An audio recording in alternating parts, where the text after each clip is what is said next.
Hello, ladies and gentlemen. It's me, the MetaVerse Explorer, back with another video of Star Atlas. Now, I don't have much time today, so I thought I'd do just a very quick video to have a look at something that I thought we could talk about just very quickly. This is a video that was just released, and before we get to this video, I'm going to give you the old bait and slip, if that's the word for it. I want to talk about some foundation room texts that I think it's worthwhile talking about. So I did ask a question, and I hope I wasn't too confusing when I posed this question to the team. I was talking about the land tax on land, right? But at the moment, I think the explanation is these claim stakes that are going to be released soon, or even the fabrications, or the habitats, they're not really land. So they're not really subject to the land tax. But I think this is an issue stemming from the lack of clarity, or the just because there's so much information floating out there. Like, so many things were said before, and I know the team's working on making it a little bit better, but I saw this and I thought it might help clarify a few things. So this is from Moonmonger. He's one of the Aephian community members. So a couple of questions on the habs, and especially the crafting bonus, because for me, that's what I want. I don't care about the pet store. I don't care about the color scheme. I don't care about any of that, especially in this crypto bear market, right? Maybe later when Star Atlas actually does become the biggest game in the world, like the biggest metaverses in the world, then I might care about what color my walls are. And of course, they're going to be like my branding colors.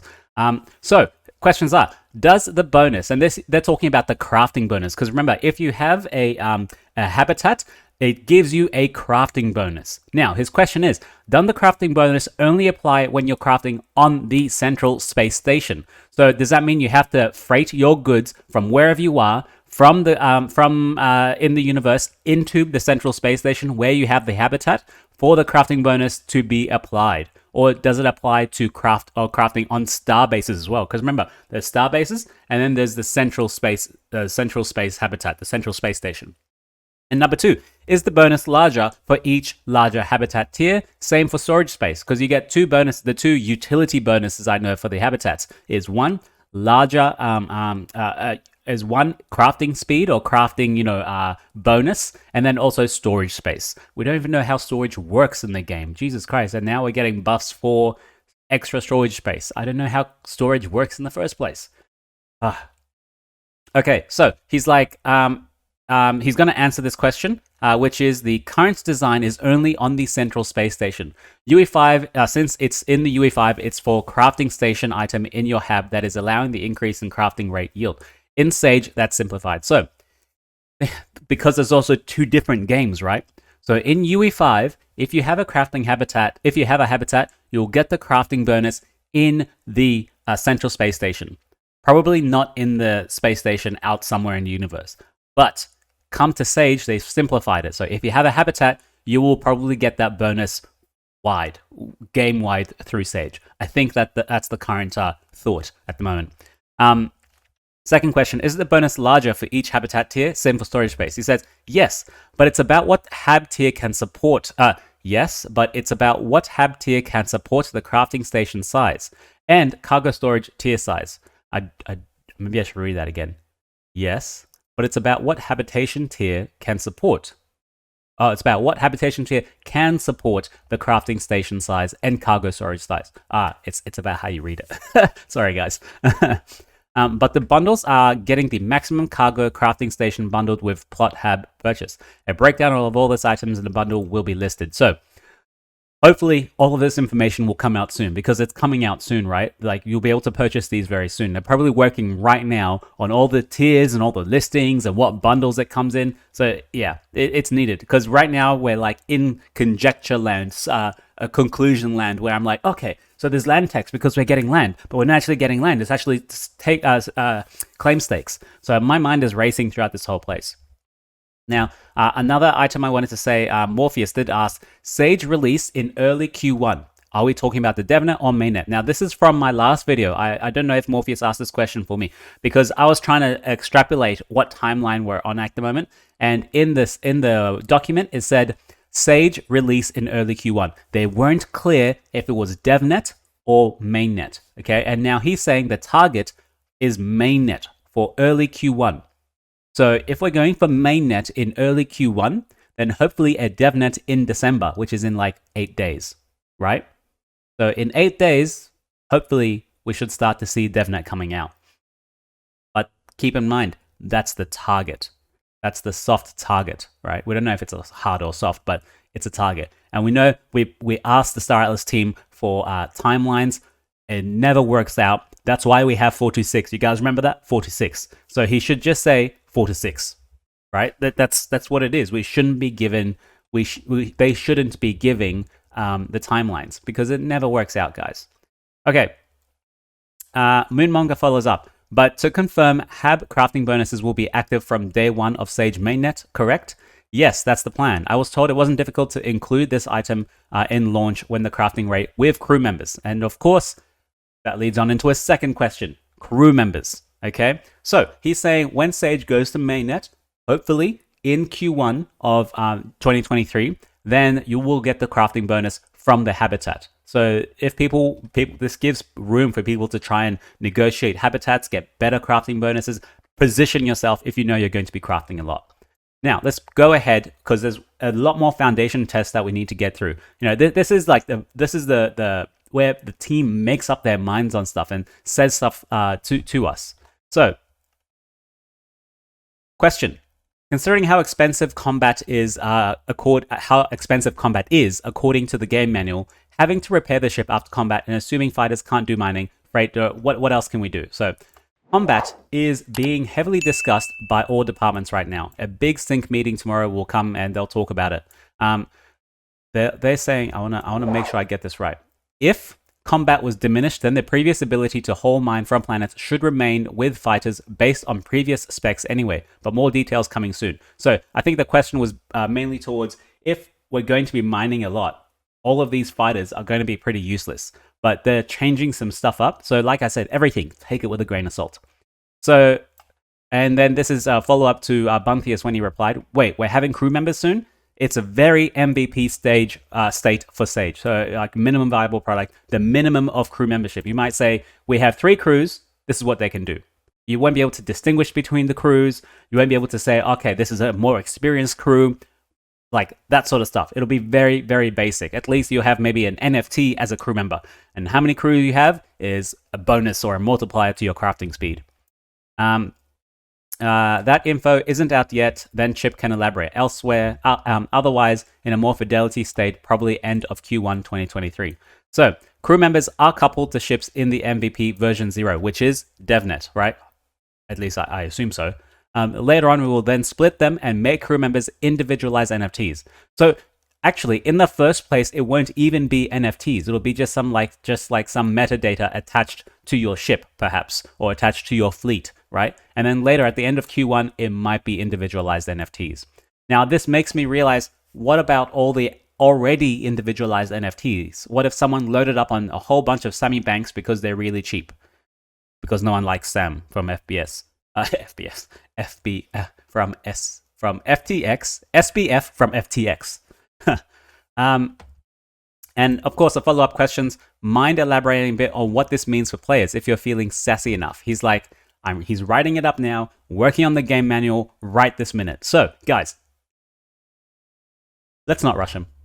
Chipto I haven't interacted with Chipto a lot, but he seems like a really good guy, and it seems like he's putting a lot of work into this. And so we want to give him time to make this game for us, right? To make the economy better, to make the gameplay better, user experience in the space industry a little bit more, bring it into Star Atlas, right? Make it better. Okay, so without further ado, it's already been 9 minutes. Shit, I'm sorry, it was supposed to be a quick video. I want to talk about this video that just got released. Now, guys, this is the dogfighting kind of module, or like PvE module that might come out into UE5 later on down the line. This file is actually named, let me show you. It's named Crosshair Animation. So I think this is their way of, they probably make a video on every new little thing they add. So before, we had the little sliders for your ammo. And then we had the new targeting status, and then they added a new HUD to all of this. And last, we saw this right behind me. Right there. You can see like the little triangle with the different kind of specs of the ship into into shields, attack, and also propeller, which I assume is speed, right? So let's watch this video and let's look at the new changes. Excuse me, I'm gonna sneeze a little bit. Huh? I should cut this out. Don't you hate that when you're trying to sneeze and then it's coming up to the top and then it goes away? Sorry guys, sorry about that. That's not really good YouTube content creator material, is it? Okay, so let's watch this and let's look at the new changes we can see here. And it's on the loop, so I apologize if you get annoyed with the sound. So, what ship is actually being targeted at the moment? It's a Calico Medtech. Let's watch it again. You can see right on the right hand side, you can see the Calico Medtech right here. I'm gonna use my mouse so you can see right there. You're gonna see the distance you are to the Calico Medtech. You're also going to see the health and the shield. So you can see the shield and the health. The same thing you have here. We're gonna look at it again. So you can see the shield is nothing. You keep hitting it with your bullets and it goes down. And as it goes down, you see a little bit of shield. One more shot and it's dead. You see that? So that's live. That's like feeding right to you. Now I wonder if that's actually broadcast to the blockchain at the same time. I don't know. I don't know. You can see that the shield going down, down, down. He got a little bit of health left, a little bit of hull left. A few more bullets and he's dead. Awesome. Okay, and you have that same thing on the bottom here. You see the shield, and you see the hull at the bottom, and you've got an 87% shield, and it's self-regenerating shield, by the way. The shield regenerates itself. Now, probably influenced by modules, by ship size, ship class, all of this sort of stuff. On the left-hand side, let's look at the actual sliders for your weapons. So this is actually weird because it sounds like a kinetic. So they haven't done the sound on this properly yet. It sounds like a kinetic bullet firing. Sounds like a firing bullet, right? But on the left-hand side here, you can see it says laser repeaters. So they haven't changed any of this. So maybe for specific ships, they'll have to change all this text to say, you have 2 lasers, you have 1 kinetic, and then you have 1 projectile, something else projectile, like beam projectile. I don't know, right? But you can see, as you're firing, the heat, it's not amount of ammo you have, it's heat that goes up and up. So you can see it slowly comes down, it's firing, firing, firing, going up. And then it overheats, it goes to the red section where it starts overheating, and then it starts cooling down. And once he starts firing again, it goes up. So this is typical gaming mechanism, right? You don't just want to always have your hand on the fire button so that wherever you're facing, you'll just keep splashing bullets everywhere. No, there has to be some kind of cost to it, right?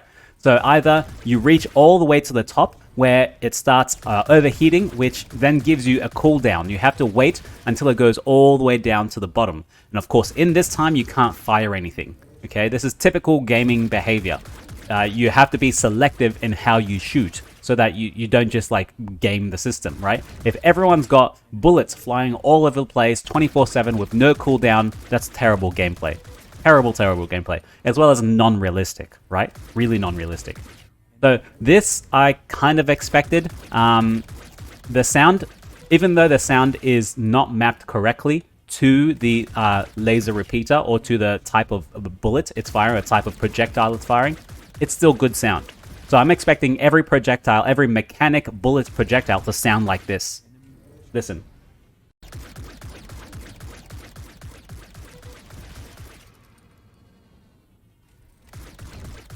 Nice. It sounds good. Sounds good, doesn't it? Now, I wonder, hopefully next time we'll get maybe a laser repeater, like pew, pew, pew, pew, or like zoom, zoom, zoom, or something like that. I'm sure the sound guy is on it. I don't know who the sound guy is at Star Atlas, but he's doing a good job. All right, guys, I just wanted to leave it there. Thank you very much. I didn't notice any other changes here. If you did notice something, let me know. There is a sound like when he goes out of scope, and you can see here, as he goes out of your field, you will see a little red dot that kind of directs you to your target, so you know where he is. And then once he gets killed, it turns from a red kind of enemy square to a green square to indicate that the target has been eliminated. I mean, it's all about the small things, right? It's all about the small things. If you got to get these right for people to enjoy the game, okay? And hopefully Star Atlas seem like they're on it. Seems like they're on it. All right, guys. Once again, thank you. 15-minute video. See you very soon. A few moments later. Now, guys, just as I was actually about to leave, I saw an article that was just released, so I thought I'd cover it just very, very quickly. We know that Titan sales are going live. Let me come a bit closer here. Relax. You don't have to see my face, goddamn. Titan sales are going on sale soon, so I thought we would look at this little article. Wednesday, November 23rd, the Titan ships begin at 1 million each. And every single week, every 7 days, the price does go up. So if you're going to buy a Titan ship, you need to buy one in the first week, okay? You are working financially against yourself if you don't buy a Titan ship in the first week. That's only if you had plans to buy one, right? Now, do you have a cold $1 million sitting around? That's a very good question. I don't. If you do, let me know. If you have $1 million sitting around, I don't know why you're watching my YouTube videos. Okay, let's look at the Titan ship, shall we? This is the PST-1. It is enormous, ginormous, guys. Look at it. This is the Super Phoenix, the Ecos, I think it's, yeah, Thimble Ecos Super Phoenix. Holy crap. That's a tree arrow next to it, right? And the tree arrows are already huge. These are cities, not just cities. These are countries in space, okay? These are countries in space. Now, there's only going to be a few, actually 18 in total existence, hopefully. We don't know if that's the craftable ones, right?